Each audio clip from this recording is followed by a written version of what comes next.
I've got over 68, I think it is 68 convictions in the criminal courts. I've been to prison 6 times, four different boys' homes. I'm sorry, yeah, 4 different boys' homes. Like, I have no education whatsoever. And here's this dude, this guy Sam, bro, and I go to Parliament, to New Zealand Parliament building. I meet with the Minister for Domestic Violence and Sexual Harm Prevention. I meet with her. I sit in her fucking office, bro. I go out the front. We do a Facebook Live on the Parliament steps. Like, That's amazing. this guy Yeah. did that. This episode of the Authentic Adversity podcast is brought to you and sponsored by Another Road Drug and Alcohol Treatment Center. Another Road offers a client-centered recovery program tailored to every individual's circumstances. Their focus is to create a supportive, healing environment rather than a rigid, rule-based institution. Their dedicated commitment upholds the individual values respecting each person's desire for recovery. Another Road understands that every individual requires a unique and focused approach to their recovery. Certain modalities of treatment are introduced along with the tools necessary for each client. Located in a rural setting, their addiction treatment center for all genders provides the perfect setting for a transformative recovery experience and sense of belonging.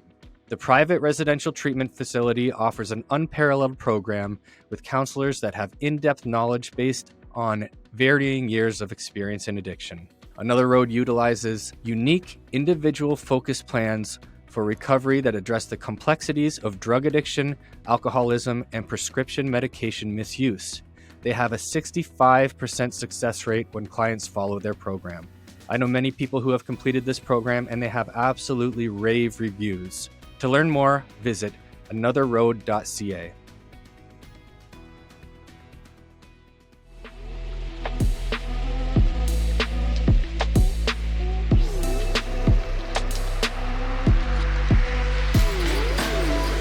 Remarkable people overcoming remarkable challenges with resilience, dedication, community, and grit. Listen as they share their stories of overcoming adversity. Open your eyes to what is genuinely possible for all of us. Authentic Adversity with host Chris Howe. Welcome back to another episode of the Authentic Adversity podcast. If you like the content, please like, comment, and subscribe. Today, I'm sitting down with Sam Troth. He is a sexual abuse survivor, an advocate, and an educator. And he's got an amazing story of recovery and redemption, and he's really living in his truth now and being quite outspoken and really doing his part in facilitating change and making a difference in the world. So welcome, Sam. Hey, man, thanks for having me on, Chris. Appreciate it, brother. Yeah, man, it's my honor. We were talking a little bit off air, and it's amazing how many people from your part of the world that that I'm getting to interview, and I really love that about this. That the virtual recordings is that I could talk to anybody anywhere in the world, so we're getting a lot of great perspective, and the guys that I've talked to and the guys that I plan to talk to in New Zealand are all really, really doing a great job in making a difference, speaking up, being open and honest about their stories, and really, really creating a space that's safe to share and that's welcoming to everybody. So, I appreciate that about you and about your story, and I'm really looking forward to this. Sweet, mean, bro. Cheers, appreciate it. Yeah, there's a few. There's a lot of guys that are trying to do stuff in New Zealand. We've got huge problems here, bro. So I'm just one of hundreds, if not thousands, of dudes that are trying to make a difference for no other reason than love of another brother, really. Yeah, that's beautiful, man. I love it. And that's what this is all about, right? It's about getting a message out there and, being a part in shifting the culture and changing, people's perspectives. And your story does just that. So, to get into it, I usually like to talk a little bit about childhood, what it was like for you growing up, and we'll kind of walk through your life that way. Yeah, growing up, I had 3 older sisters. My parents were immigrants. They moved from England to New Zealand. We were quite isolated as a family unit. Mm-hmm. We weren't well off. We were okay. We didn't realise. Mum and dad did a good job at providing, I guess, the necessities. So we didn't Yeah. realise growing up. But looking back now, things were tight. Um, Right. I was a normal young lad. Everything was fine. And then I started spending some time with a work colleague of my father's, Hmm. who started basically grooming me and started sexually abusing me. Yeah. Um, and that started at around age 9, and that continued for several years till I was about 13. Was the last time it happened.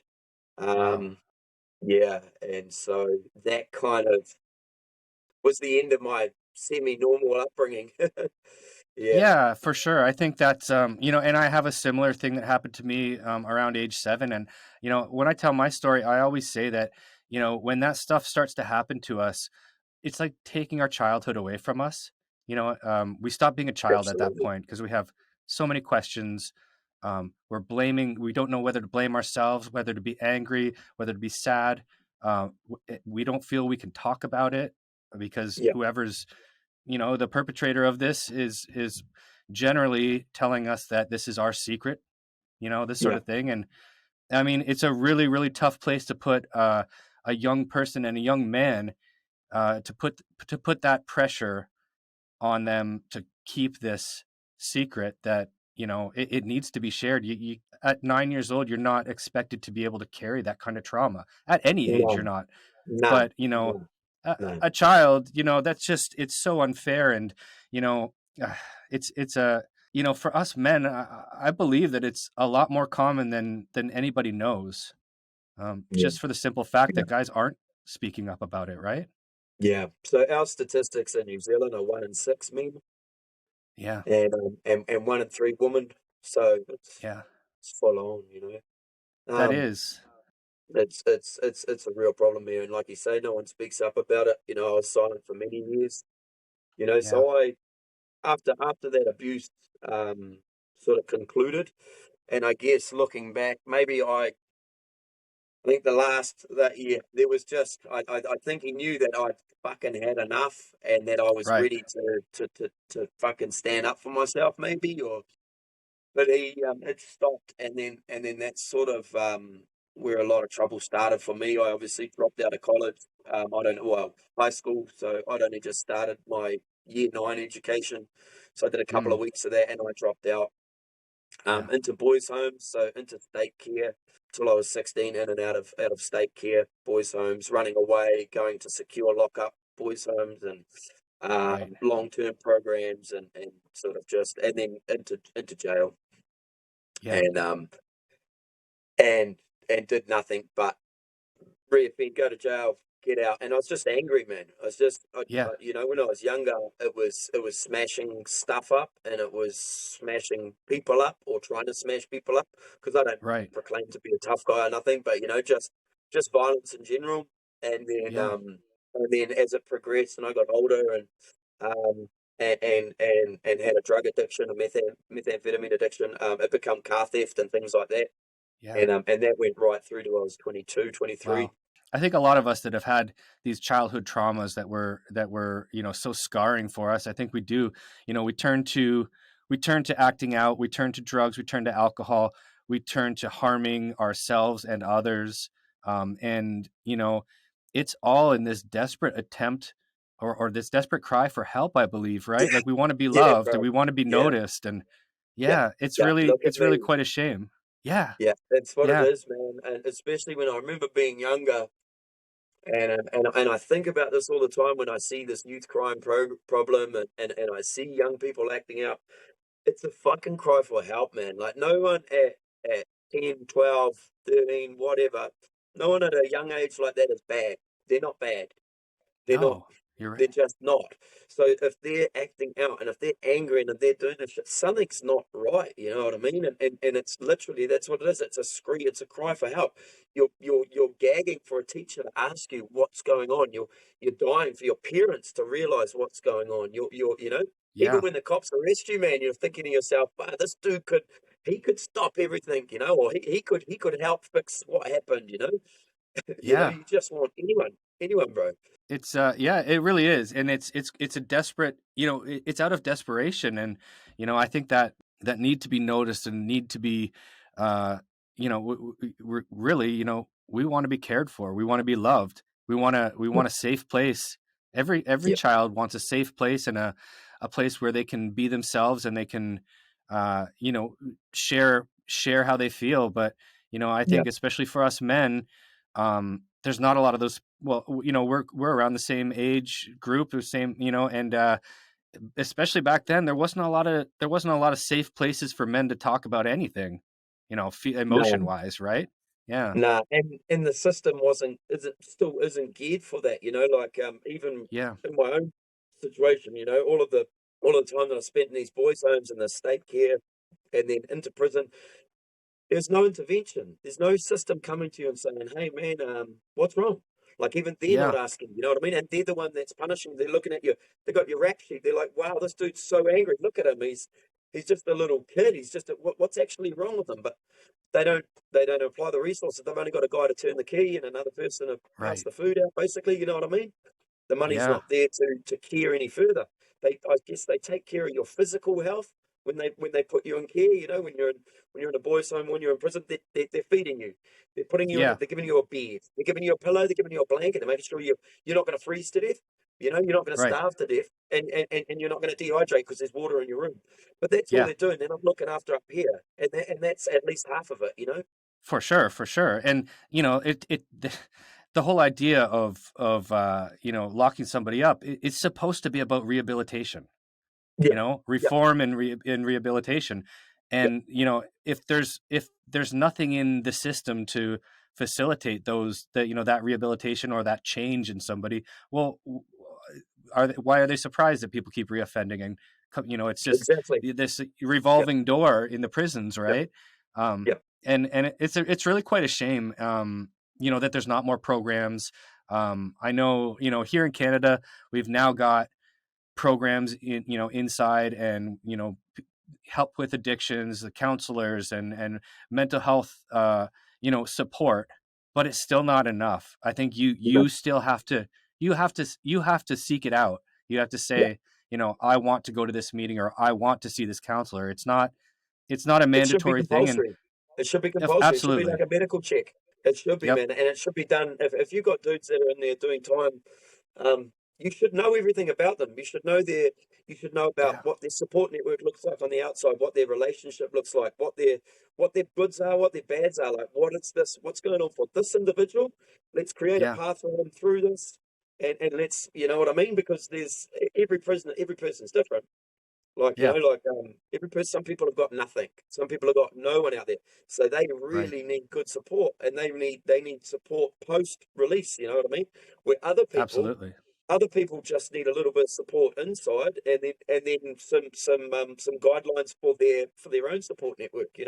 Everyone's different, but Definitely. Yeah. I think things are changing. I definitely know that things are changing and moving in the right direction, but just so slow and so little, like you say. Just Hmm. just it's kind of like they're like, oh shit, it's just like rehabs here in New Zealand. Like we've had a huge epidemic with methamphetamine for 20 years. Yet, I can remember being an addict and I couldn't get into a rehab. It was No. unheard of. You know what I mean? Wow. The facilities weren't there.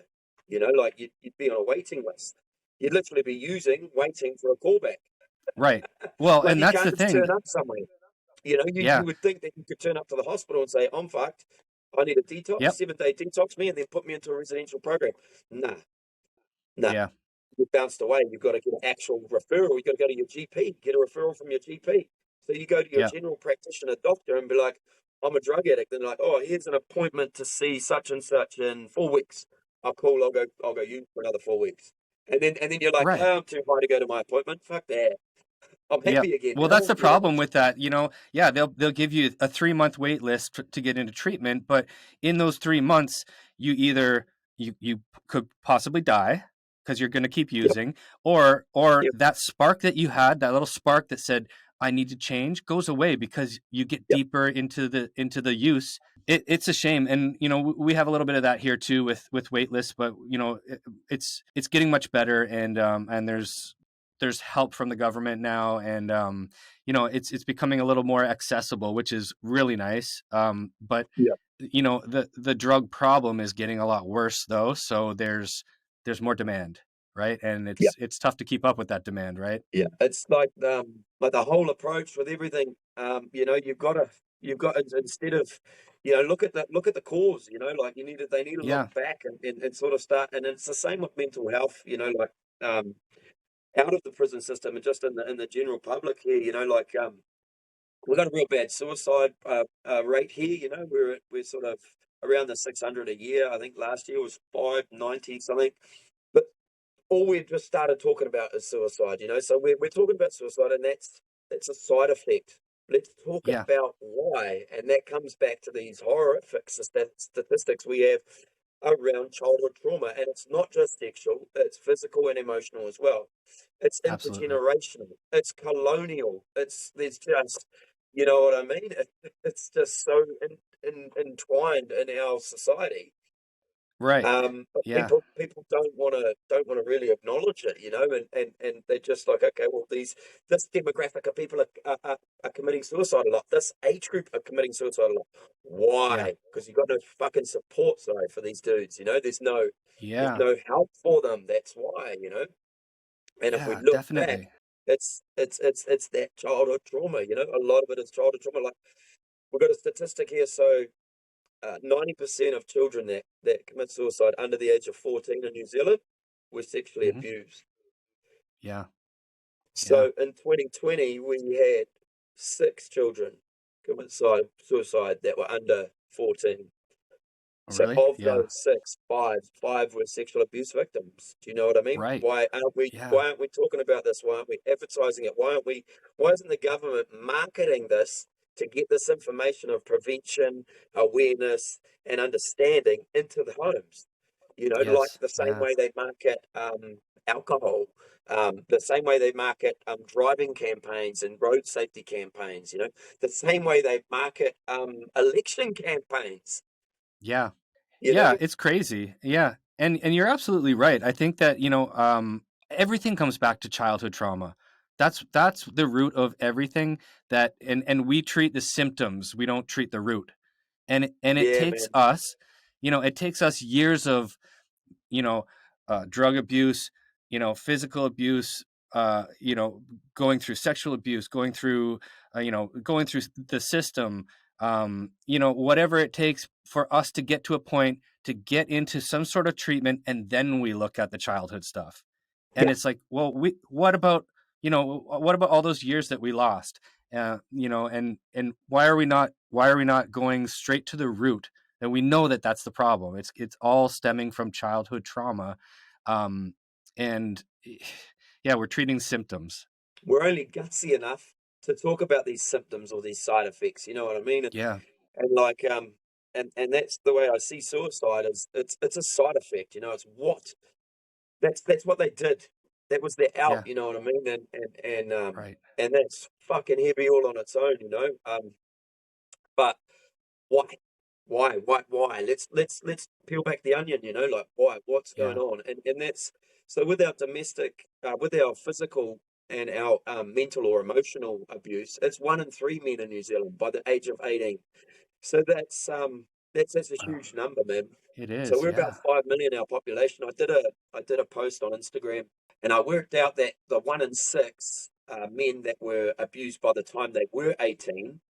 I got the number of men in New Zealand that are over 18, Okay. and took 1 in 6 of that because those are our current survivors because they Yeah. fall after 18, and that was 316,000 men. Wow.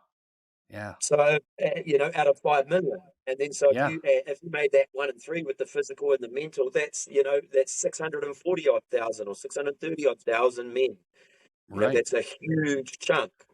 It's a That huge is. amount of people, and they're all carrying something, and they're all a bit angry, and they're all a bit this, and they're all a bit that, and just some other things in life, and that's what pushes them over the edge, man. And because we don't talk, no one wants to Yeah. talk. Right. It's Yeah. not tough. It's no, I'm Yeah. all good. You all good, bro? Yeah, I'm all good, bro. Yeah. Are Right. you all good? No, I'm not. I've been thinking about topping myself. Or no, I'm not, man. I don't know if it's because we don't want to have the conversation, or if it's because we think the other guy doesn't want to have the conversation. Because when you see someone that's not doing well, naturally, I know for me, I feel my heart feels for them. And if they're not saying anything about it, they're not reaching out to me, I like to just let them know that I'm here. You know what I mean? Yeah. So it's like, why, like it's fucked. You know what I It mean? And it nine really times out is. of Yeah. 10, if I reach out to a bro and I say, fuck man, are you doing all good, man? Like, I'm here if you need a chat, brother, they'll Yeah. be like, boom, I'm not doing well, like, actually, yeah, man, fuck, this and this and Yeah. this. And it's like, okay, how come you didn't how come I had to pull it out of you? Yeah. Why are we stuck in that?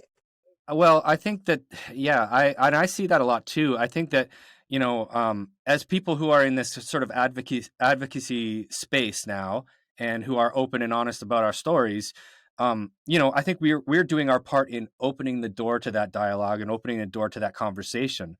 But Yeah. we may not open the door soon enough, right? So like Yeah. you're right. There's a disconnect there in you know somebody's waiting for us to ask them, are you Yeah. really okay? But why can't they just say, hey man, do you have 20 minutes? I need a call. I need to have a chat, or let's go grab a coffee. I need to get something Yeah. off my chest. And Yeah.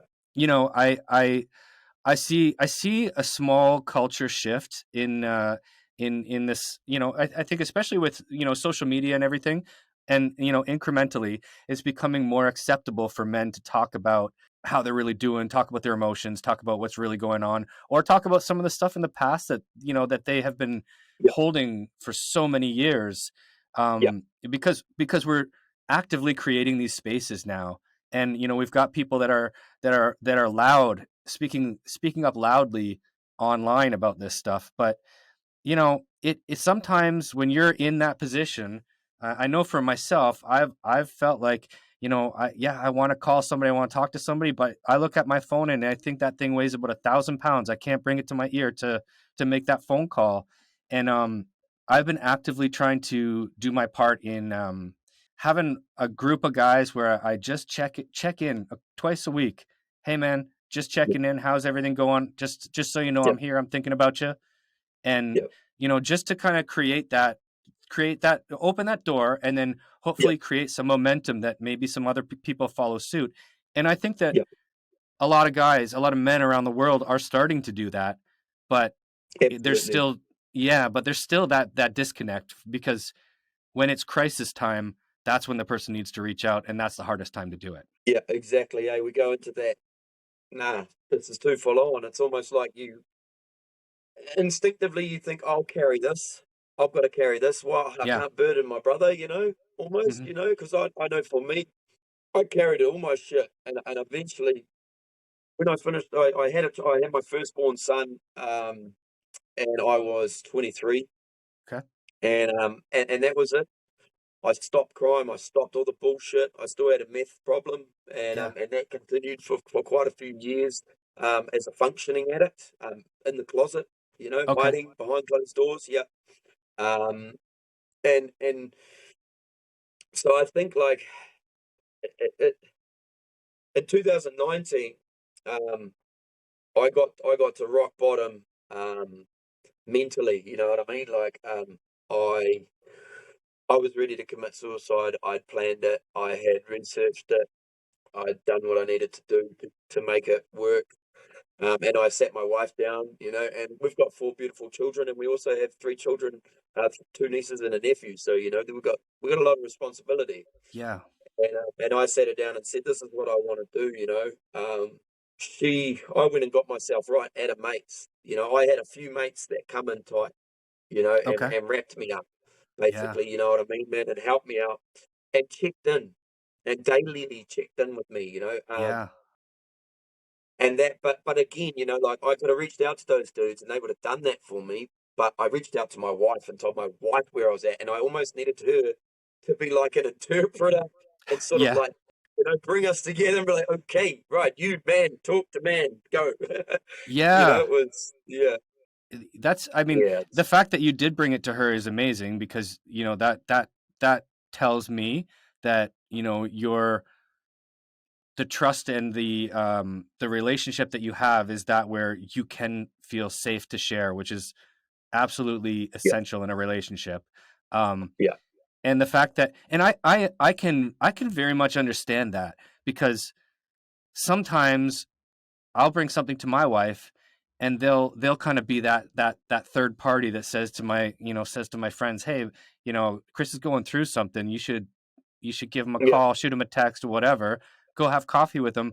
And I know, and I think I think I am telling her what's going on. Because I do trust her, and she's a very healthy person that I lean on a lot for my mental health and my emotional health and that sort of thing. But B, I know that's, if they get a phone call from her, they know it's something serious. Like, hey, Yeah. he needs you Yeah. right now. Yeah. Yeah. If mumsy's ringing, yeah. If Yeah, wifey's calling, yeah, yeah. And it's likewise, you know what I mean? Like if one of the brothers' wives are calling you or their partner's calling you, you're like, and they're like, oh man, the bro, straight away you're like, oh fuck, this is serious. yeah, You know what I mean? yeah. As soon as wifey's involved, it's serious. And I guess like I was at a point with it where it was scaring me because I was going through my methodology. I'm a carpenter.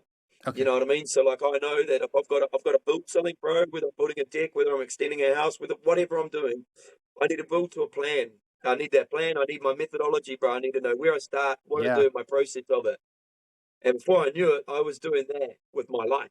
Do you know Right. what I mean? I'm planning the end, Yeah. and so I'm like, I can't do it without, like I can't just.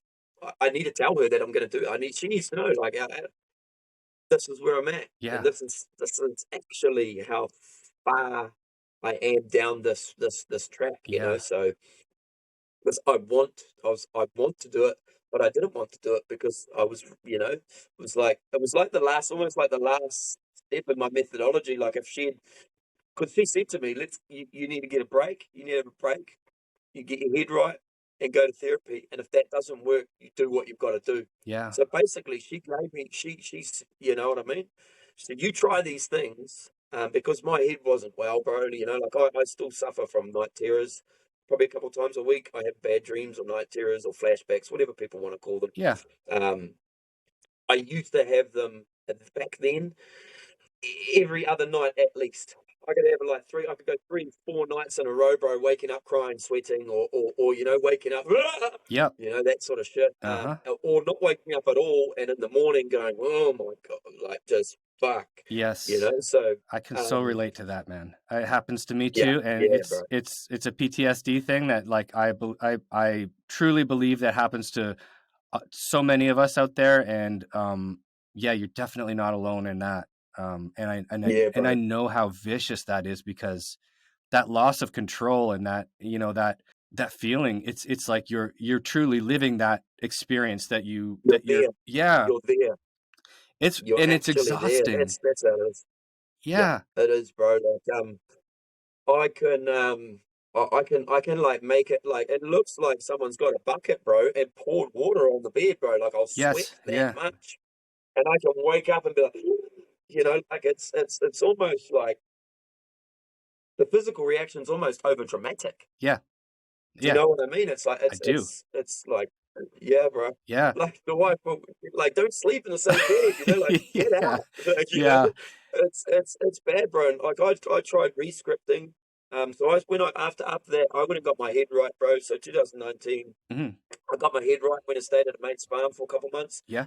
and then came back to the family unit and started seeing a psychologist. Okay. Um, and that was weekly, and I saw her for 2 years every week. Through COVID, it was on the phone, which I preferred. It was actually easier to talk to her on the phone. Okay. So like she taught me this thing about re-scripting. So I'd have the dream, and my usual reaction was to, if I was wet, I'd have a shower, or sometimes I would have a shower, but then sometimes that could be triggering, so I wouldn't have a shower. Yeah. But 9 times out of 10, I'd smoke a joint and Okay. try and go back to sleep. Yeah. That was it. So she said re-scripting, and basically, so I would have this bad dream or this flashback or whatever it may be, and wake up. And in the moment when I woke up, I sit up and I would re-script. So I would carry the dream on in my mind. So I'd sit there and I go, okay, And then this dude from Authentic Adversity, Chris, he come in the room and he just king hit this motherfucker. And then we both just smashed him, whatever. Then the cops came and whatever, like Yeah. just rescript it however I wanted to rescript it to a positive ending. Yeah. And that kind of, like, it felt a bit corny, to be honest. Like, I tried it. I did give it 100%. But sometimes I'd start doing it and I'd just be like, fuck this. And I'd just go and do what I normally did, Yeah. have a cup of tea and smoke a joint, Right. But it did help. It did help. And I think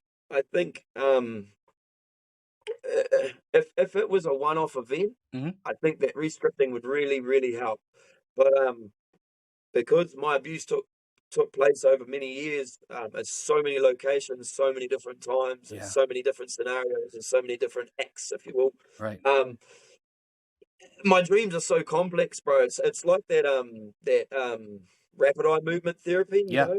where you follow something. Yes. Yeah. And you bring a memory up, you work through that trauma, you let your brain process it. It's like I've got so many things that would have to do individual scenarios and situations that it won't work for me. Right. Yeah. So it's like the same with the dreams, like Yeah. just they can be all over the place as opposed to just like this one memory or this one time, Yeah.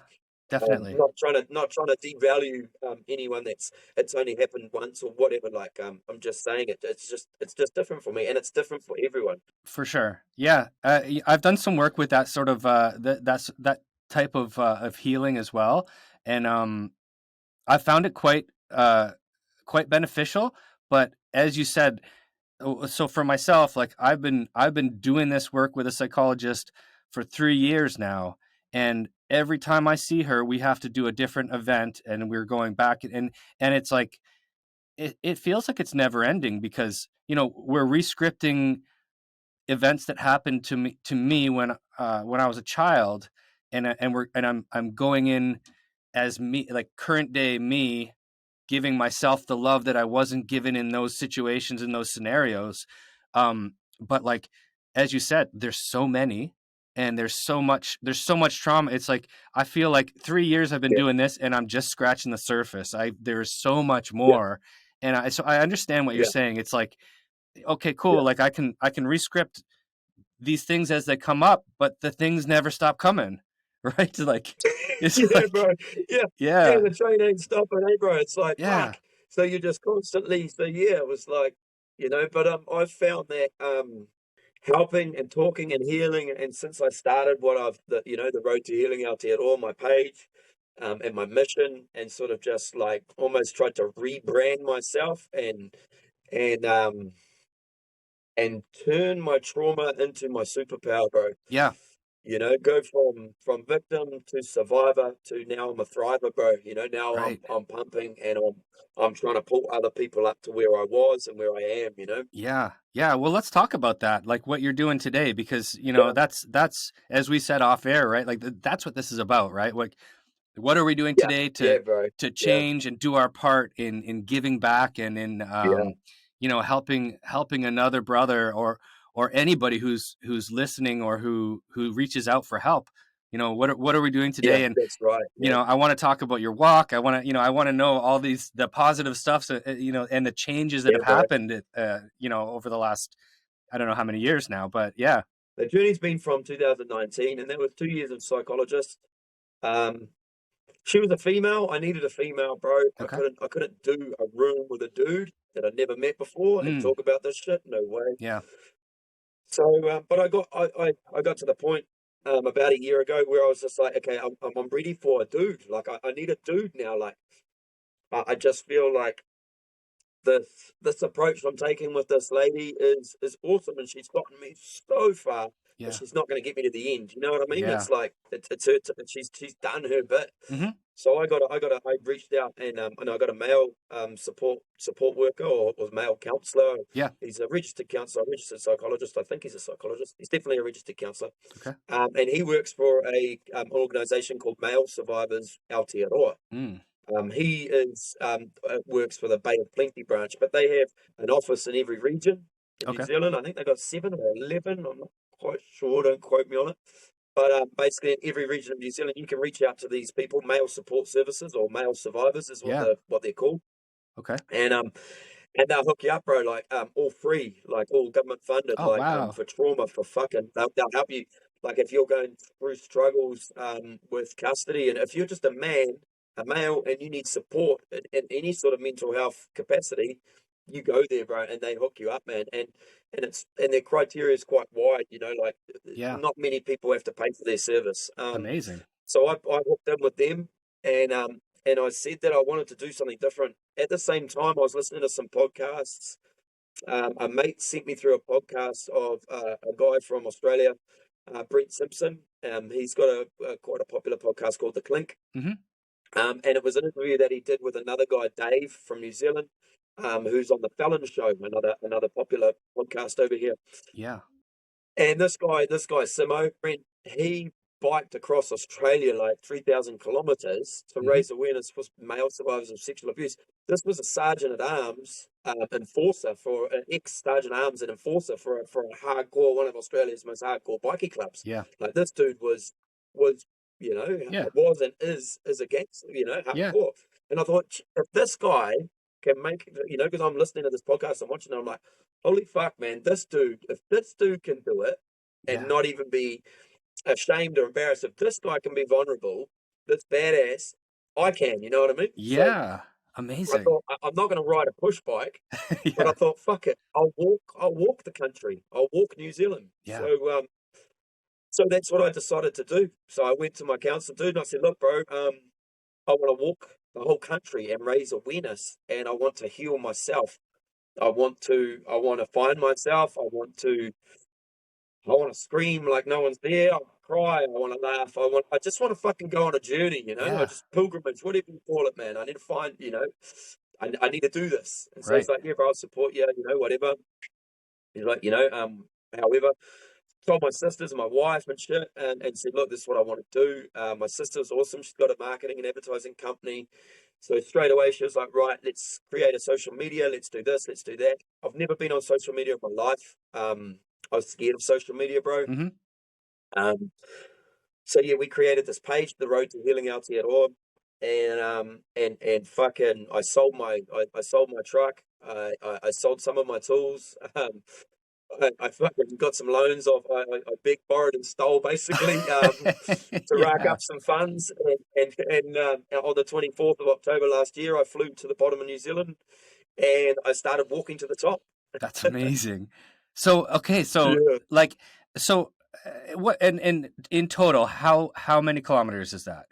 2,280. Amazing. And how long did it take you to make the whole walk? 67 days. Wow. And so did you have checkpoints, or was just like, you know what, I'm done for No, today? so it's just towns, bro. Yeah. It was just towns. So like each day's distance was determined on where my accommodation was for that night. Okay. So my sister was amazing. All I had to do, bro, was just turn up and fucking walk. Like I didn't even know where my next I'd know my towns, but I wouldn't know my where my ACOM was. And Yeah. my sister was just booking sort of a week in advance every week, and she'd just tell me that this is where you're going in the morning, and I just punched it into my Google Maps. Boom! I'd be like, oh yeah, that's 52 k's or whatever. Okay, let's go. Nice. And Yeah. I'd go, man. I had a day pack. Okay. I also had a big pack that originally I was intending to carry, which was about 22 kilos all up. Oh, wow. But just through the stroke of I don't know, just the universe helping, I didn't have to carry it once, bro. So there was people just moving it for me, people reaching out Wow. on social media Yeah. and moving it for me each day. These male survivors, each region, as I passed through these regions, I was supported by these officers. Yeah. So these workers were coming in and they were moving my bag for me, and That's some incredible. paid for some accommodation, some bought me meals. Yeah. The guys down south, they put me up. I think it was 10 days or something, or 11 days. They paid for my whole first leg, basically, of hotels, food, Yeah. everything, anything I wanted. It was fucking awesome. That's unreal. That's to feel that support Yeah. must have been just like so that must It have done was so cool. much for you internally. Like the messages, and like my following was growing and growing. Like I don't have a huge platform. I think we've got about 2,000. Oh, I know we've got about 2,700 and something followers, and maybe 600 or 700 on Facebook. and like 25 on TikTok. Yeah. I can't figure But, TikTok out. Yeah. oh, I can't either, man. Yeah. I just thought I just wanted the name. I just wanted to have the name in case I could figure it out at a later stage. Yeah. But like as the following was growing, and everyday people were messaging me, um, like everyday people were reaching out and saying, "Me too," this happened to me or this happened Yeah. to my brother, and I was getting these intense stories. Some of them were heartbreaking, but Yeah. empowering. Like I was just like, it was like I became like an outlet for people to just fucking like, these people like, I was getting messages from men saying, I've never told anyone in my life, but this happened to me, man, when I was X years old, and I've held it forever. And I'm so Wow. proud you're doing that. I could never speak of it, but go, man, please preach it to the world, That's I'm like, incredible. wow, thank you, bro. Yeah. Yeah. Well, you've Um, that's that opening of, you've opened the door for that person. You've given that person a platform to share it with another human being, something that he probably thought he was going to take to his grave, right? yeah, exactly, bro. Like Yeah. just, letting people know that it's because in New Zealand, like no one's going to put their face to it, bro.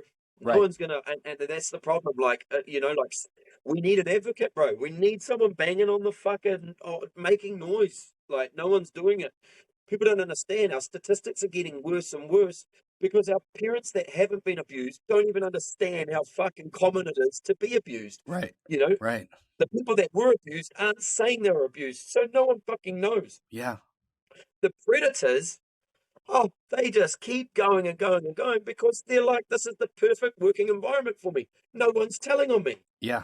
No one's. I'm getting away with it. Right. If I was a drug dealer and I had all the Harleys, I had all the Camaros and the fucking Dodges. If I had it all, you know what I mean? Yeah. The jet skis, the wakeboard boats, the gold, Mm-hmm. and I was just slanging my drugs every day, and no one was telling on me, and I didn't get busted. I'd do that to the day I died. Of course. Yeah. It's that fucking simple. Well, that's it. Yeah. But when you see a dude and he's got all of these, well, when the public, not when I see a dude, but when the public see a dude behaving like that, not working, buying things that they can't afford on their $200,000 a year salary, Yeah. the alarm bells ring and that guy gets busted. Right. The cops are investigating those people because they're profiting. The cops are onto those people. Yeah. But the cops aren't onto the predators. Yeah. People aren't onto the predators. The predators just blend straight in. Yeah. Our silence is their biggest weapon, bro. And as you kind of alluded to this earlier, you talked about grooming, right? Like they almost, Yep. and that's what they'll do. They'll groom you to remain silent even before it happens, right? So they build this trust in It's this. all up in there. Yes, yeah. And Yeah, man. Yeah. yeah, it's really, really I mean, it's sick and it's an awful thing, but you're absolutely right. Like that is the perfect environment for, somebody to continue to harm people To commit because a crime. Yeah. yeah, Yeah. yeah, it And is. then you look at the fact that your chances of getting caught are fucking slim because the chances of the person saying anything now, at Yeah. the moment, if it happens once and they don't say anything, you've got them. Yep. Do you know what I mean? Yeah. It's going to be 20 years before they talk about it, like myself. Yeah. You've got the fact that no one's going to tell. Yeah, they're not going to think you're getting away with it.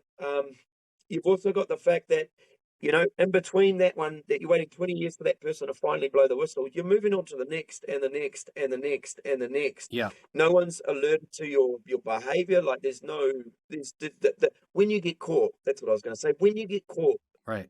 you get in New Zealand, it's a fucking joke. Is it really? 3.5 years, Oh shit. maybe. Wow. For That's awful. unless you've done it before. Like Yeah. like a rape. Our typical rape sentence is around 3 or 4 years, Yeah. and that's for like a hardcore like an adult raping an adult. You Yeah. get 3 or 4 years.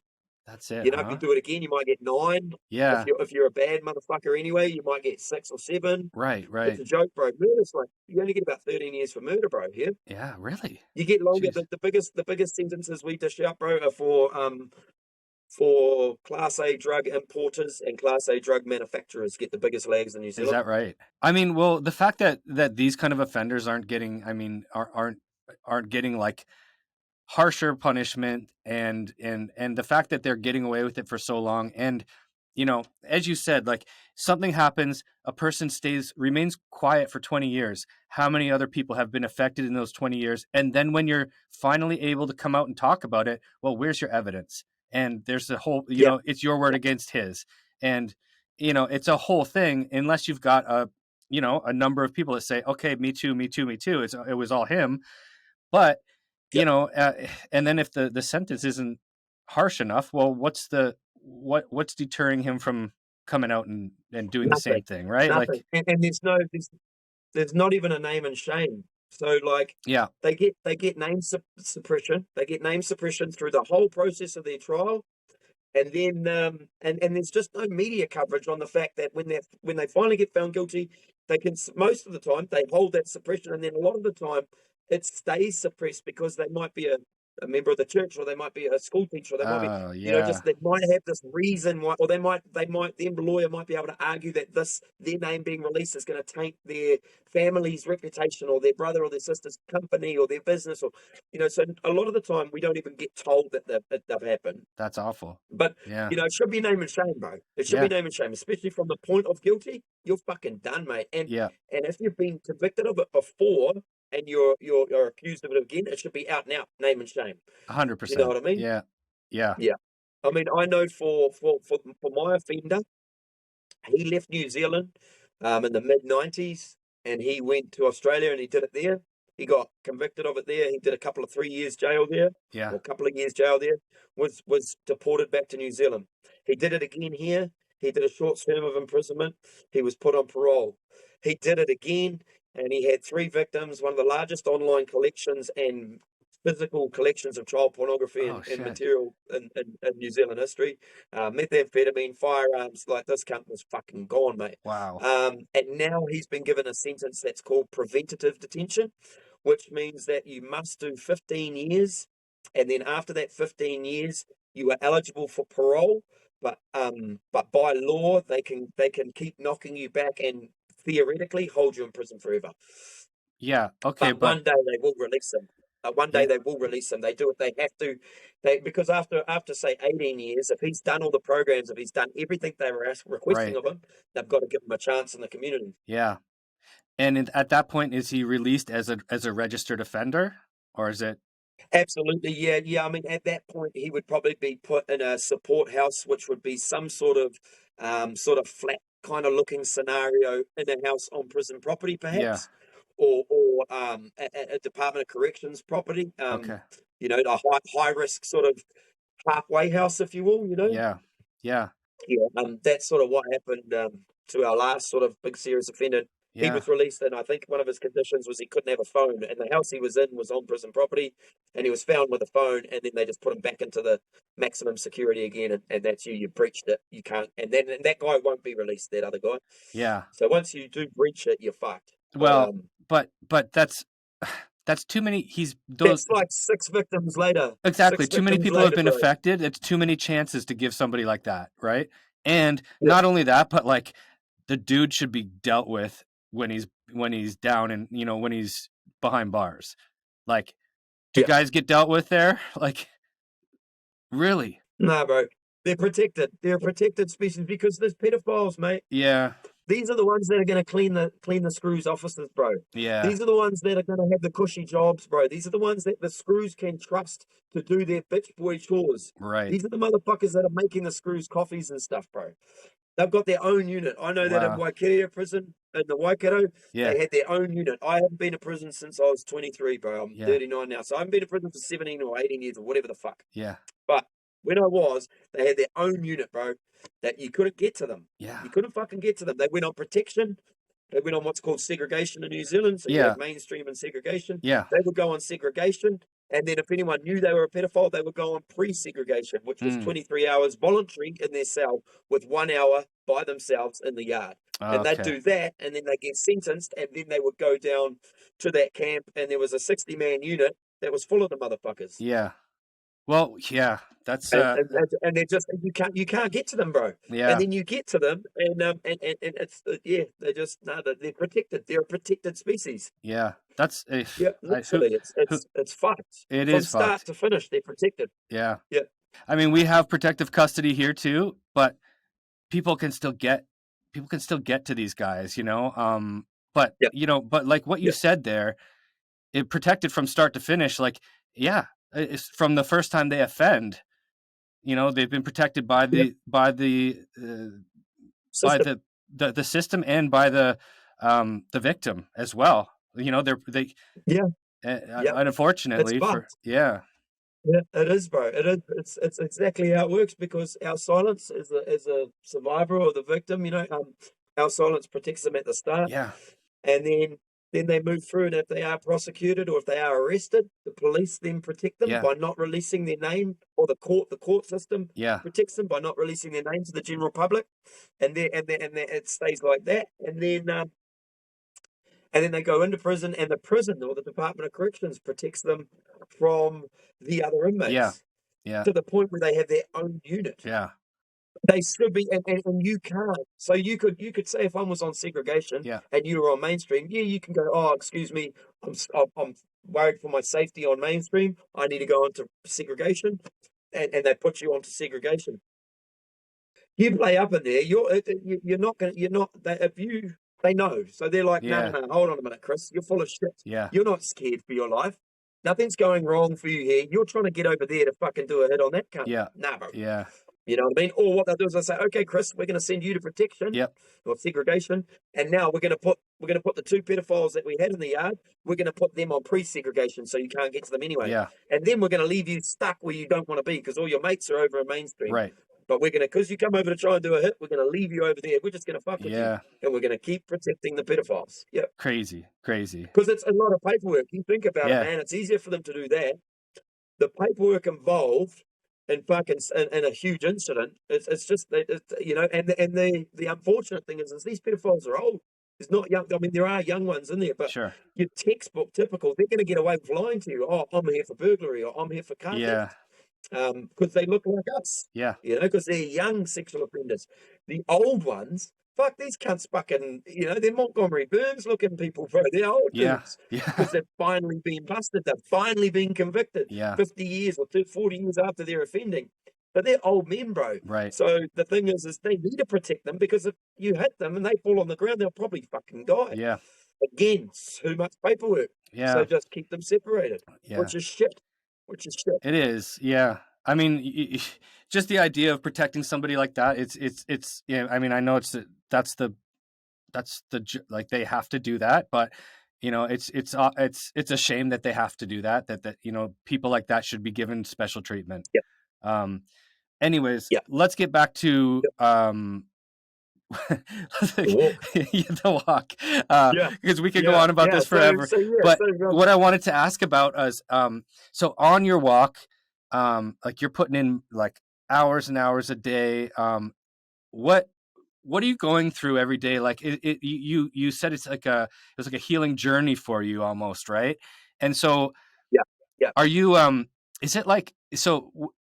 I've wondered about this, and I've wanted to ask: is it like are you in almost like a walking meditation through this sort of thing? Like, is it an introspective, like notice the world Fucking around me? pretty But much, yeah, bro. yeah, Yeah. Yeah, pretty much, bro. On some days, absolutely, bro. Like, they would finish, and I'd be like, hold on a minute, I just fucking walked 45 Ks. What actually happened today? yeah, And I'll have to like look back at my phone. I'll go, oh, that's right. I took a photo there. I took a photo there. yeah, I took a photo there. Oh yeah, I posted that. But because you're just, yeah, and then other days you'd be quite aware of what you're doing, and it wasn't more like a meditation. It was more of like I'm a man on a mission. You'd be fucking, yeah. sort of like you'd be embracing the physicality of it, Okay, not the spirituality of it, if that makes sense. yeah, But yeah, man, there was just so many magic moments, like on so many different levels, like walking along and I just start laughing, like hysterically laughing, just going, what are you doing? Like talking to myself. yeah, Nobody does it. What are you up to, bro? Like, look at you go. You're in the middle of fucking nowhere. Like, yeah, like, oh, and I'd laugh about it, and then there were things that I really wanted to sit with, So there were specific things that I wanted to bring into my mind, hmm, sit with, and let go. So I did a lot of crying too, bro. I did a lot of thinking, and I just walk along, bro, and I just be thinking about something, and I just let it happen instead of like, like when you cry. I think like sometimes, when we get upset, when we think about it, a couple of tears will come out, and then we sort of try and, okay, I'll move on from feeling that rawness. I'll Yeah. move on from that now, and I'll wipe my eyes, and I'll blow my nose, and I'll carry on. Not, I'll pull myself together. Hmm. So instead of doing that, just keep fucking crying. Like, just keep thinking about that, and fucking just get it out. Yeah. You know what I mean? So there were times where I guess there'd be 5-10 minutes of me just walking down. People must have thought I was fucking crazy. Just walking down the road, just bawling my eyes out, bro. Yeah. And I'm like wiping shit off my face and still walking, and Well, what a release though, right? it's Like, all part of it. yeah. Oh, bro. And then just like the sights, because like, I mean, you're driving in the car and you drive past. In New Zealand, we've got some beautiful mountains, we've got some beautiful rivers, we've Yeah. got some beautiful shit. Um, but when you're in the car, bro, it's like, oh, there it is. Oh, it's gone. Yeah. When you're walking, like a spot in the North Island, we've got a big mountain in the middle called Mount Ruapehu and Mount Tongariro. Walking along a road called the Desert Road, and it's where the army train, and it's quite desolate. There's just sort of tussock and Okay. just rolling country, Yeah. real grey. And the mountains are right there, right, half covered in snow and Yeah. that. All fucking day, bro. So like lunchtime, just look up like that, and there were these fucking mountains right there, like all day. It's all about lunchtime. Yeah. And then they were beside me until like the afternoon. And then even at the end of that day, when I got to where I was going, I just had to turn around a little bit, and they were there. So I was with them all day. If that Wow. makes sense, like just Yeah. in that moment. Yeah. You can And really that take it that was in. buzzing, bro. Yeah. Yeah, yeah, bro. Yeah. And then the rivers, because we've got so many, especially in the South Island, we've got some of the most beautiful clear water you've ever seen. Yeah. And so these bridges, when you're driving, you're just over a bridge or whatever, and you don't, it's not, when you're walking over these bridges, for one, you got to wait till there's no cars, because, some of our bridges are dodgy, man. Yeah. But then you get to the middle of the bridge, and I'd like stop and stand up on the rail and just look at it. And there'd be this clear, beautiful river. I'd look one way and there'd be mountains. Hmm. In the South Island, there'd be mountains and bush and this river, and I'd be like, fuck, that's beautiful. And then I'd go over to the other side of the road and I'd look, and there'd be this beautiful, clear river. And then there'd be the coast, the ocean. And I'd just like, Wow. Yeah. wow, and then sometimes I'd hop off the road and I'd go and sit down on the side of these little rivers and streams and shit and just chill, and just and have a sandwich or something or whatever. And Right. it was next level, bro. It's hard to Yeah. explain. It was real, and you couple those amazing moments with nature and those amazing moments with yourself, Hmm. with the amazing messages. So you'd sit down at this beautiful place with this beautiful feeling, and you just everything's right. And then you check your phone, and there's like 4 or 5 messages from people just, with these amazing positive affirmations about what you're doing, Yeah. and how proud they are. They're just strangers, whatever. And you're just like, whoa, you just turn into a big fuzzball, bro. You're just loving it. That's amazing. I mean, it's a great.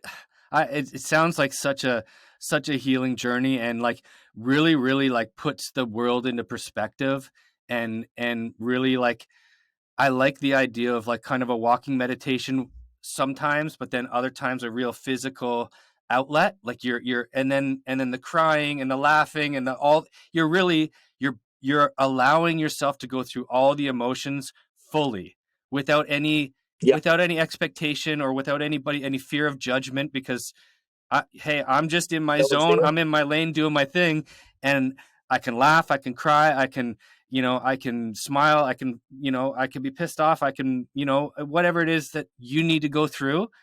You had the time and the space to really do that and go through it, and I feel like that would be such a life altering achievement.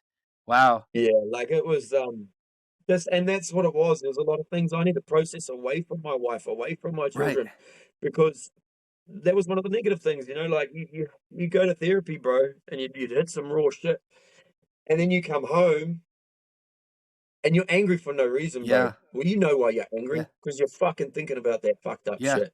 So you're being grouchy with the missus, or you're being grouchy with the kids, or for me, I'm a big detacher, bro. So I'm in bed, or I'm just, Yeah. I'm not there. Yeah. You know what I mean, bro? So to be able to do all that processing, I think there was just I really think I got the biggest chunk of shit out of me, bro. Definitely. Yeah. And then the physical challenge as well, bro, because I'm just a carpenter. So I've never been to the gym, bro. I've never, like when I went to jail, I used to do some press ups or some sit ups or whatever. Yeah. Nothing really, I never got ripped with the jail body or nothing like most dudes Uh-huh. do. I'm a bit of a lazy guy, bro, to be honest. Yeah. So, so the actual physical challenge of walking that Yeah. far was awesome as well. The return I got, because I was like, yeah, fuck, I can do it. Right. One day I walked 57 k's, bro, just under 10 hours. Wow. Like Yeah. that's and that was my personal best, 57 k's. That's wild. I did 43 or 44 in the pouring rain. So Oh like yeah. literally from the moment I got up in the morning, it was just pouring with rain. I put wet weathers on, bro, or day glow, sort of like road worker looking Yeah. stuff. Put those on, which I had with me the whole time, which I had to wear probably 6 or 7 times, I Yeah. guess. It's quite lucky with the weather, but Yeah. on that day, man, it just did not stop all day, bro. Wow. And by lunchtime, everything was soaked through, Well, but like yeah, I mean, I did it, but that's a real I did test of it. character right there, right? It's like, I'm not going to take a day off because of the weather.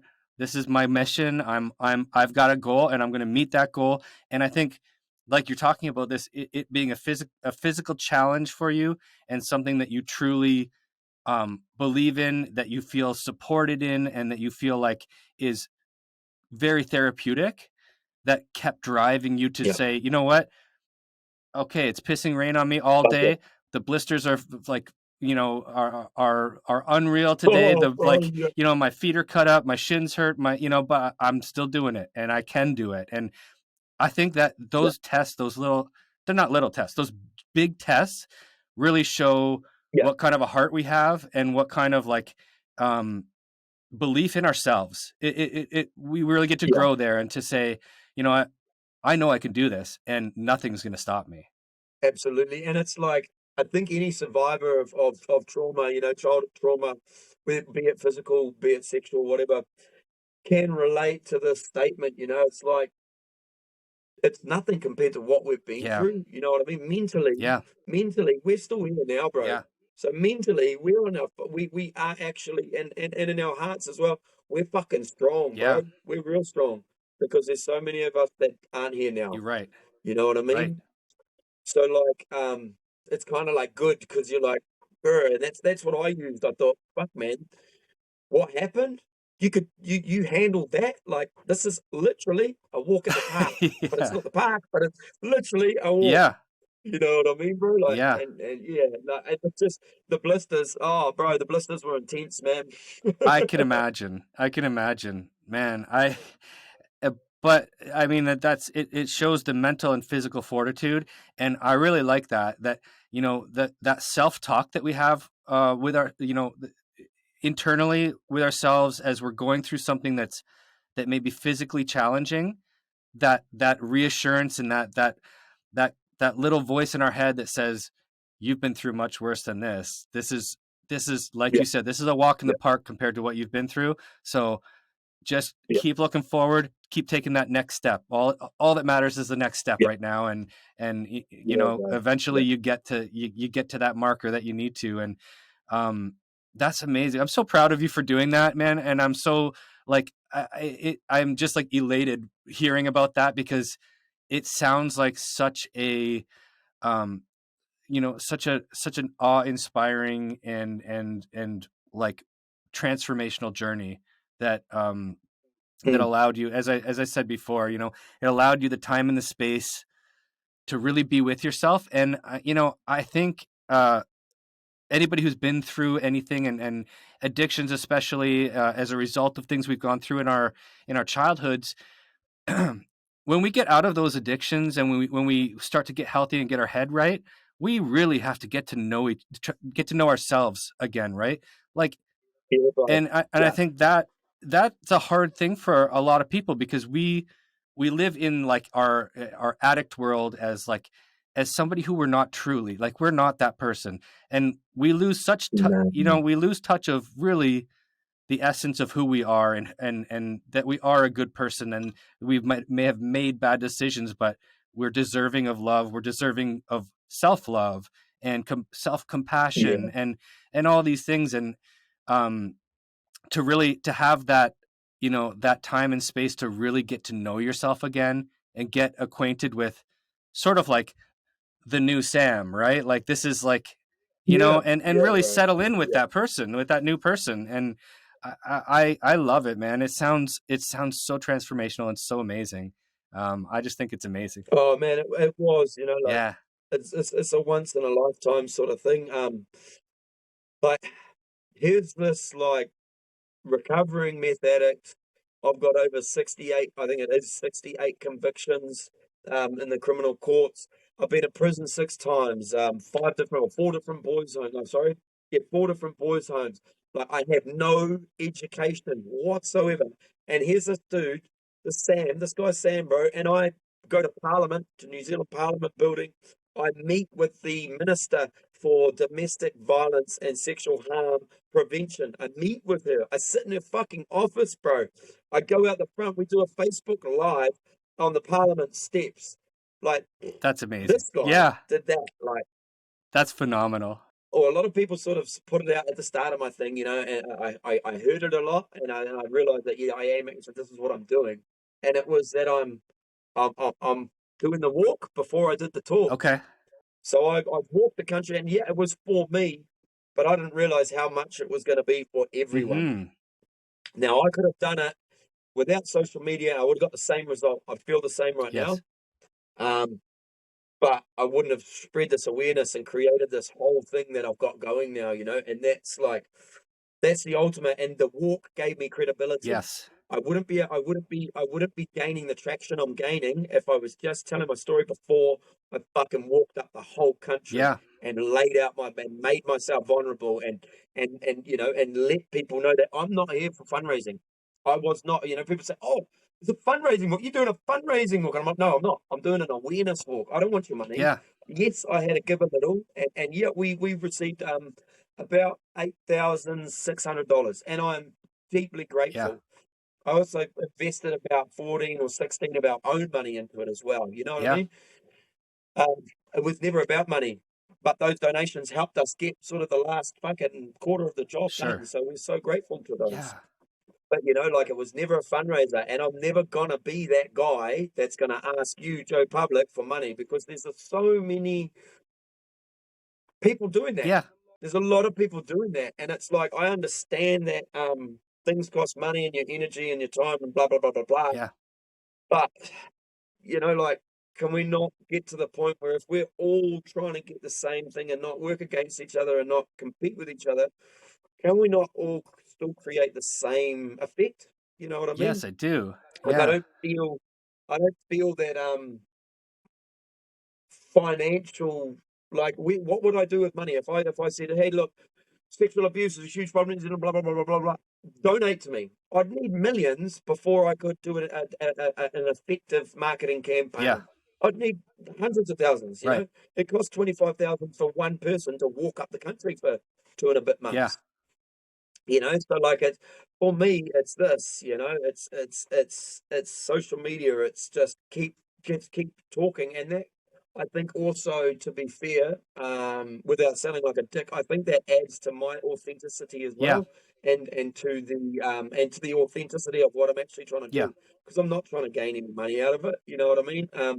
I'm sure, like, I've got another walk coming up in August, and yeah, I will be approaching local businesses, and I will be approaching like sort of corporates as well within the country, and trying to get a couple of sponsors. Okay. But I won't be asking for much, just some running costs, man. Just sort of 5 or 10 grand. For sure. It's not like I'm not asking, and I don't want to ask of much more. Well, you're not profiting from it. You're funding the walk and the things that go along with it. Funding a market. I am the marketing campaign. Yeah. Exactly. Yeah. And the services are there. The services are there with male survivors Aotearoa in New Zealand.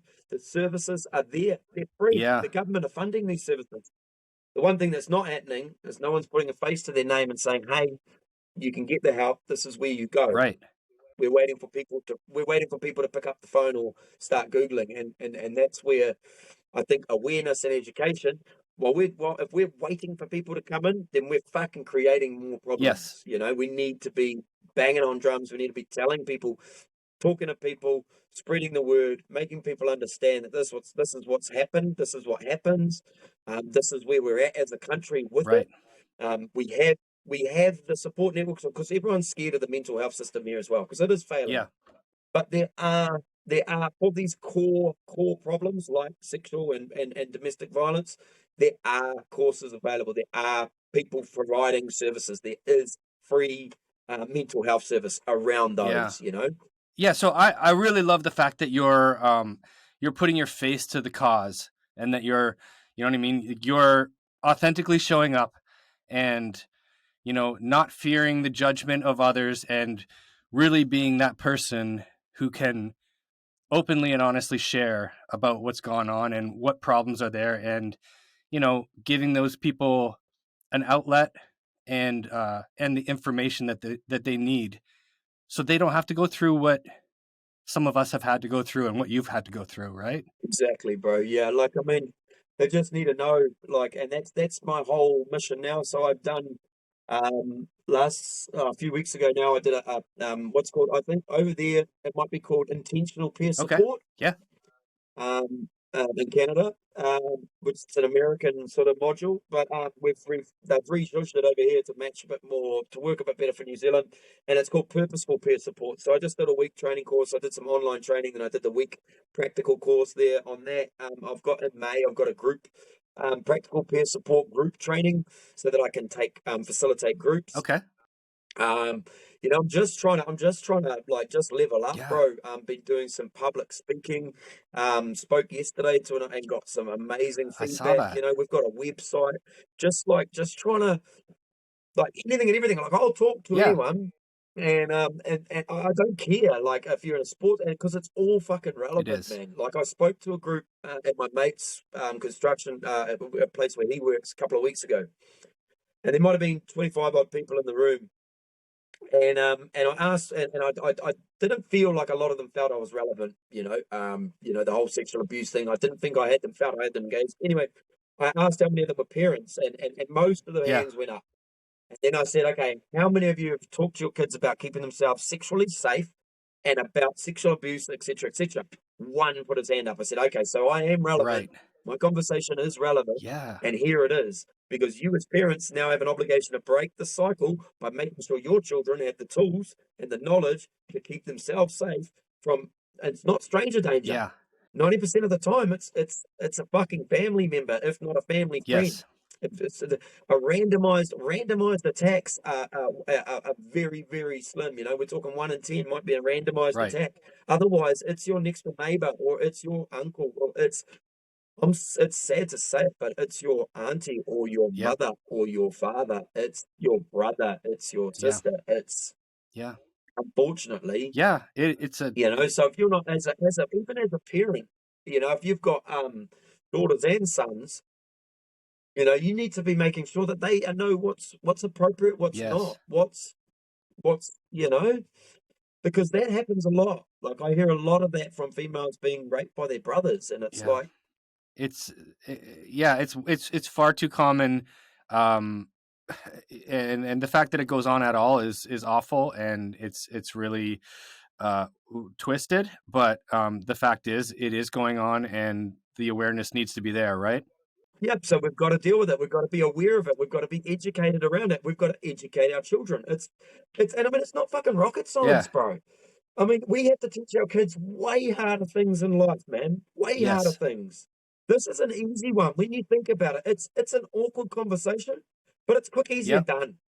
Do you know what I mean? And you do, if you're a couple, if you're still in a mum, dad, and children environment at Right. home, which not everyone is, but then you've got your partner to Yep. bounce off. You know what I mean? You can do it Yeah. together. Even if you're a single dad, you may have a sister or a female friend. If you've got daughters, you've got resources For there, sure. man. Do you know what I mean? Like, you can't tell me you don't have someone else if you're not comfortable trying to do it yourself with your children. But it's an easy combo. It's fucking going to be way harder to teach them how to Well, drive. yeah, exactly. Yeah. Well, It's going to be, it's going to be way harder watching them go off to college or what, you know what I mean? It's going to be way harder than actually moving out of yeah, home. All of those things are going to be way more upsetting and way more harder to navigate than the simple conversation about your body's sacred, your private parts or your yeah, genitalia is yours. It's yeah, special. No one's to see it. You're not to see anyone right. else's. There shouldn't be any, just defining that sexual interaction and letting them Yeah, know. And also, also with the secrets and the things like that, yeah, like if you don't like the way, or you just all sorts, man, like letting them know that their instincts, trust their instincts. If Uncle so-and-so seems like a bit of a weirdo, tell me you think he's a yeah, weirdo because, you're feeling yeah, something. Something's not right with this, or my new teacher, or my PE teacher, yeah, or I feel funny around. Okay, boom. Wow, we need to, you can identify that. definitely. You know that because you've taught them to trust their instincts and trust their feelings and not put themselves in situations where they don't feel safe and comfortable, Exactly. So they're not going to go to the locker room with the PE coach when none of the other girls are there at the back because they already know he's a bit of a Right. weirdo. They're going to avoid that scenario and be like, no, they're going to know they're in Yeah. danger. But, without the knowledge and the awareness, the education, in your heart of hearts, it's not Yes. right. But you're so fucking scared. No one's told you it's not right. This cunt's telling you it is right or it's normal, or they're not telling you fucking Yeah. anything. So deep down inside, something's Yeah. fucked up, Yeah. but you don't have the tools. You haven't been given the tools to do anything Yeah. about it, For sure. Well, like we tell our kids to wear seatbelts. We teach our kids manners. We tell them, like simple things, simple look Exactly. both ways before you cross the street. Those are all safety things that should be part of Yep. that conversation. As easy as that conversation, right? Because it's about safety and it's about, and I like what you talked about. It's about communication and being able to safely communicate how you feel. And, we try to do that at home a Mhm. lot with our kid. It's not like, it doesn't matter, he comes home from school. It's like, how was your day? How did you feel about your day? Not what did you do today? It's like, how did you feel? Because we want to get to promote that conversation about expressing emotions and that being About normal. in here. Yeah. Yeah, exactly, bro. Yeah, just making it because I guess we grew up. I know I grew up, and it was like had no validation as a Right. child. Shut your Yeah. mouth, Yep. shush. Like you have zero input. Like Yeah. you, shush, pretty much. Where I think there needs to be, and there is happening, especially with for parents around our age Yeah. now. Is this whole change, and it's like, well, what do you want? Like, well, how do you feel? Yeah. And what's going on for you, mate? Not, nah, get your ass back to school or no, you're doing this. It's why not? What's going Right. on, man? How come you don't want to go do that? Or how come you don't want to go to your buddies this weekend? Or whatever it Yep. may be. Actually validating the way they feel and the way they're acting and just Yeah. acknowledging them, So important. And it's so easy. Because what if it was your Of wife? course. If it was your wife and you know what I mean? She's, how was that? Oh, shit. Oh, why, babe? What's wrong? You're upset. Yeah. Like, and you're going to try and talk because you're trying to make things sweet with Yeah. her. Well, you need to do that with your kids too, so that everyone's being validated, eh? And you know where everyone's at, because otherwise you've got this child that's just going through the motions and they're completely disconnected, and you're completely disconnected, because that's the best way to put up what the term it really is, Yes. disconnection. And that's what I had: disconnected Right. parents, completely disconnected. Mm-hmm. Emotionally, physically, emotionally, and mentally, they were disconnected Yep. from us. Yeah. You know, Same scenario for me and my parents. And it's and then then we have to learn these things later on in life, and it's those are hard skills to learn on our own as adults. Right. Like, yeah. yeah, Yeah. yeah, So so I think it's just fantastic. I'm like thrilled to like continue to follow along with your journey, and I'm excited for your next walk, and I can't wait to see what that's like, and chat with you more about that. But if people are yeah, bro. looking to find out more, or maybe ask some questions, where can people find you online? Your website, social media pages. Yeah, so we're it's the road to healing Aotearoa. We're on YouTube. We put up all our podcasts and stuff and interviews and things on it on YouTube. We have a website, www.theroadtohealing. We have a Instagram, we have a Facebook, we have a TikTok. I'm most active on Instagram. And through me, I can direct you, and through my website as well, you can be directed if you're in New Zealand to the support services required. You can also, through my website, you can book to have me, you can register to have me come in and speak to your sports club or your work group or your church or fuck your bikie club if Sure. that's what you want. Like I'm willing to come and Yeah. talk to anyone, anywhere, to help have this conversation, mums groups, all about it, Yeah. whatever, whatever and whoever I need to speak to raise awareness, because it is to Right. everybody, then I'm there. So please register on there, and I'll come and have a chat for you. Um, if you just need someone to just bounce a couple of chats Yeah. off, DM me on Instagram, man. Like, it's I know how hard it is. And this is why I'm doing this. This is what I want to be doing. I want to be reaching out. I want to be someone that anyone can reach out to, and I can offer support. I can offer resources, and I can offer hope, Yeah. because there is hope. There is, Oh, man. and you're living proof of that. I mean, and I will link all those outlets and the ways to reach you. I'll link all of that in the show notes to make it easy for people to access. And I think it's fantastic that Awesome, you're kind of being that beacon for people, and that you're really open to sharing this. And I love that you're not targeted to one audience, because it is an all-encompassing problem. And I think that's so important and so fantastic that you're open to whoever needs to hear it, because even in those Yep. even in those rooms where you think, oh, this is not the right crowd, you'd be surprised. I think sometimes, as you said, the information is landing on the right set of ears, sometimes when we don't even know it, right? So I mean, I think it's the Yep. louder we can speak, and the more we can get our voices out there and be heard and seen, sharing about these things, and giving people, as you said, that little piece of hope that they may need to pull themselves out of the dark hole that they have been living in, and may currently be living in. Because I know, for me, that's what I needed, to see somebody else on the other side of it, and said, if I can do it, Exactly. I can do it too. Just like you said about, about the guy who rode his bike. You know, Yep. we Exactly, bro. need we need that, right? Yep. People saying, Exactly, man. if these guys can do it, then I can do it. And and I think that's what it's about. And that, the more momentum, we can get as advocates out there, for abuse, mental health, addictions, whatever it may be, the closer we come to breaking that cycle, and changing as a culture.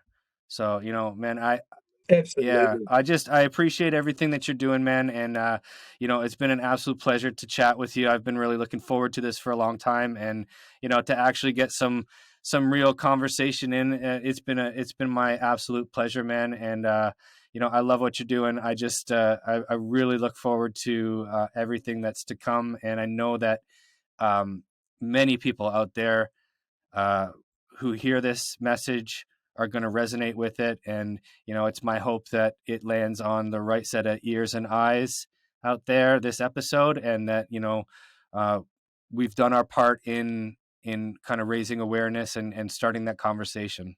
So thank you, man.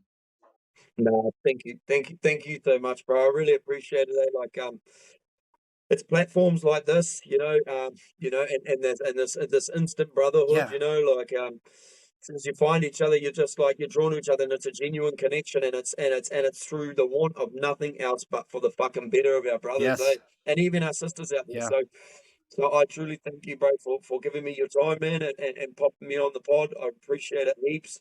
And yeah, if anyone needs me, man, the links will be there. I'm here for you, and it ain't weak to speak, brothers. Like, keep going. You know, there is hope. Like, fuck, man, I never thought I'd be here. It just the more you do it, the more every time you speak up, it gets easier. Every one of these dudes, like Chris, like myself, like so many other people on the social media, you start following these dudes that are doing positive, good shit, and you start unfollowing the other crap, Yeah. man. Start unfollowing that unreal shit. Start following these dudes, man, and you're gonna find that you're gonna feel better about yourself. It's gonna empower you, and like you don't have to be a victim. You could be a survivor, and then you could be a thriver, and that's where I'm at. I'm thriving, and I want you all to be there as well. So I appreciate it, brother. I really do, man. Thank you so That's much. amazing, man. Thank you so much, and you have a great day.